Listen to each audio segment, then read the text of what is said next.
Did I just hear somebody testify that investigators had a theory that Lindsay Clancy was told to say she heard voices? What? I'm back in my pretend jury box for day 12 of the Lindsay Clancy trial, and this morning, Massachusetts State Police Sgt. Dan Lawlor took the stand. And I'm going to walk you through what this testimony said and why, in my brain, I'm like, if I was a juror, I'd be like, what the heck are you trying to tell me? Because now I'm more confused than ever. Let's begin. Lawlor had been with the Massachusetts State Police for about 9 years, and he was involved in the investigation from the night of the killings, January 24th, 2023. He first went to South Shore Hospital, where Lindsay had initially been taken after falling from the second-story window. She was seriously injured and unable to speak at that point. He then went to Boston Children's Hospital to check on Callan, who was still alive at this point and in critical condition. Later, Lawlor went to Brigham and Women's Hospital after Lindsay was transferred there because she needed further care. Lawlor was also the evidence officer during the search of the Clancy home that night. He documented evidence collected during the search, including Lindsay's prescription bottles. He also collected Lindsay's clothing from the hospital, including her stained tank top, bra and jeans, as well as her wedding ring.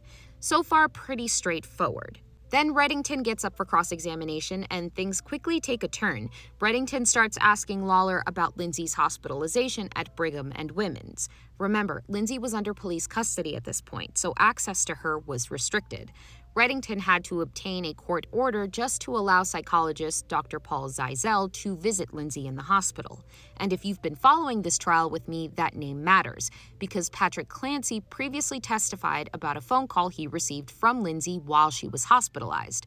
According to Patrick, Lindsay told him she had heard a man's voice telling her something along the lines of, "This is your last chance," referring to a last chance to kill the children.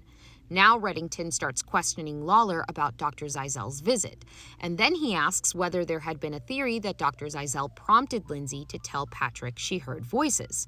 And that immediately stops the questioning. Judge calls a sidebar. For anyone who doesn't know, that's when the judge and attorneys confer outside the jury's hearing. And this wasn't a quick sidebar either. It lasted about 20 minutes. Eventually, Judge Sullivan sends the jury out of the courtroom so they can question Lawlor outside the jury's presence. And this is where we learn a little bit more. Lawlor explains that he had discussed Lindsay's phone call with another investigator, Trooper Josh McKelligan. The questioning turns to whether investigators had considered the possibility that Zeizel was somehow responsible for Lindsay suddenly telling Patrick that she'd heard a voice.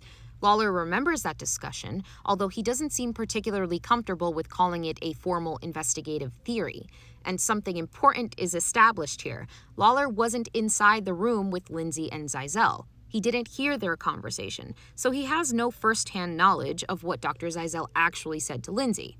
All right, eventually the jury comes back. Reddington is allowed to return to this on his cross-examination.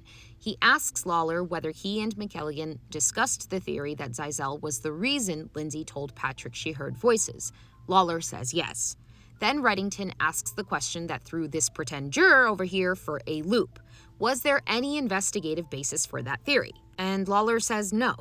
He agrees it was McKelligan's speculation. The Commonwealth comes back on redirect and essentially establishes that investigators discuss possibilities, evidence, and theories all the time while an investigation is unfolding. Those theories can change as more evidence develops. And again, Lawlor personally never heard what happened between Lindsay and Zeizel. Then his testimony ends. I genuinely don't know how to categorize what I just heard. Investigators apparently discussed the possibility that Lindsay's report of hearing a voice was somehow prompted by this doctor. But according to the investigators sitting on the witness stand today, there was no investigative basis for that. So why did you discuss that possibility? Was it simply disbelief that Lindsay had experienced psychosis? Were investigators just brainstorming possible explanations? Did somebody tell them something that caused them to consider Zeizel? Did they develop this idea simply because Lindsay didn't report hearing voices until after she met with him?